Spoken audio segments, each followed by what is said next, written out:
Hello, Tracy. How are you? I'm good. So we're talking to you out in Los Angeles this afternoon. Whereabouts are you at the moment? I'm actually at the Laker game.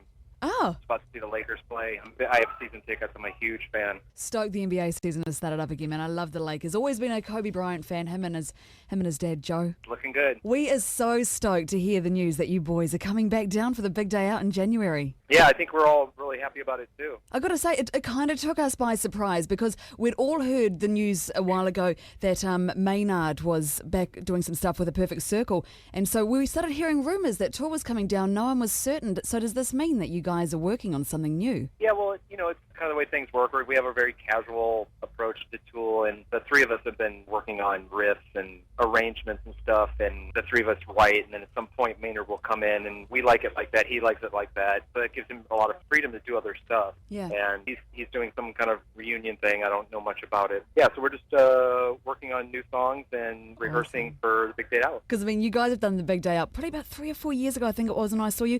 It must be awesome having a job that means, I guess you can pretty much follow summer all around the world. You must never have a rainy day. You would hope so.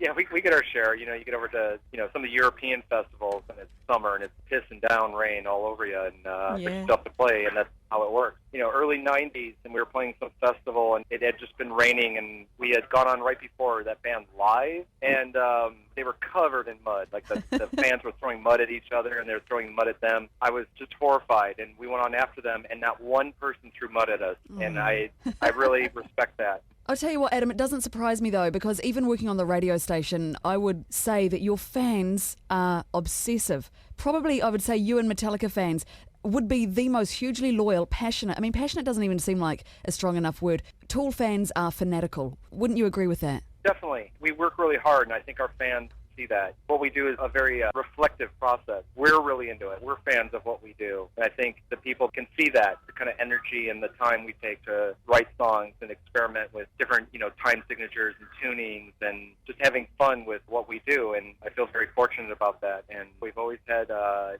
very passionate fan base there, and it's good to be coming back. Would it be right to say that a lot of your guys' appeal is your mystery? I mean, you're a very low-key band and that you don't have your faces all over your album. I mean, even on stage, you guys always seem to be like lurking in the shadows. Do you think that's something that really appeals to the rock fan? Well, I would hope so. It's what appealed to us. Yeah. Most of us grew up in the 70s, 80s, and the bands that we liked, a lot of the bands, we didn't know what the bands looked like. And, you go down by vinyl and it'd be double gatefold and a lot of artwork, and you would use your imagination and listen to a lot of music. And when we started out, we decided that we weren't going to push ourselves. We're four geeks, but we really wanted to push the ideas of the band and push it in a vague, artistic way so that everyone kind of gets it without actually getting it. You can come up with your own conclusion. It's like writing a song and going, it kind of feels like the color red, and then you push the color red, and then people go, yeah, I see that, and they come up with their own conclusions. So I feel really fortunate. I feel really blessed, and I'm glad people can get as passionate as I am and as my bandmates are, and the amount of work we put into what we do. And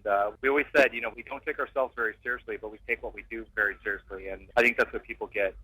And I can kind of see that about you. I mean, something I've read about you ages ago, which has really stuck with me, is on the fact that you acknowledge that you're not the typical radio band. Your songs are a lot longer than most band songs, but you're also very matter-of-fact about that. You sort of, you even say, some stations edit your songs down. We don't, but I know some do. And you're kind of like, well, that's their world, and if the song does good, great. I mean, you just seem to be very matter-of-fact, and, whatever works kind of works attitude. I like that about you. Thank you. I think that's how you should live your life. Even if you have a dream job you're doing, and there's going to be things about it you really hate, and you have to kind of come to terms with that and just enjoy life. I'm in a band with 3 other guys. They are very different. They have different tastes. They like different movies. They like different kinds of music. They have different interests. And at the same time, they have very similar interests to what I like. And that's the things that we explore. And of course, I know you've got a lot of interests outside of the band. I mean, you only have to mention the name Adam Jones, and all everyone wants to talk about is, he designs all this amazing stuff, your artwork and all that kind of stuff. I mean, I know you've gotten the Grammy for your artwork on 10,000 Days.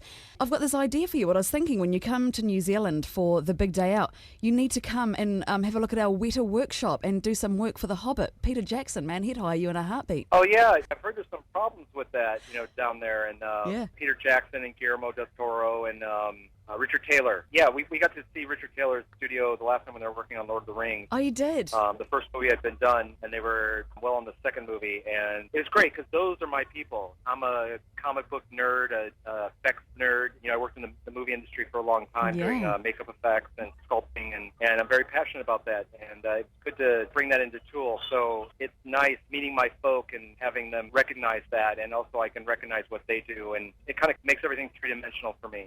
And I sleep really good at night. I get kind of choked up thinking about it.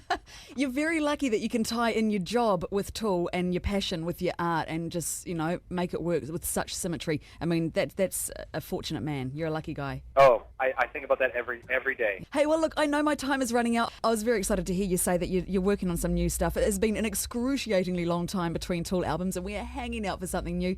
But in the meantime, we will be starting the massive countdown till we see you here in Auckland for the big day out. We're beyond excited, Adam, and thank you so much for taking the time to talk to us. Thank you. Maybe when I come there, we can have dinner. I can meet you.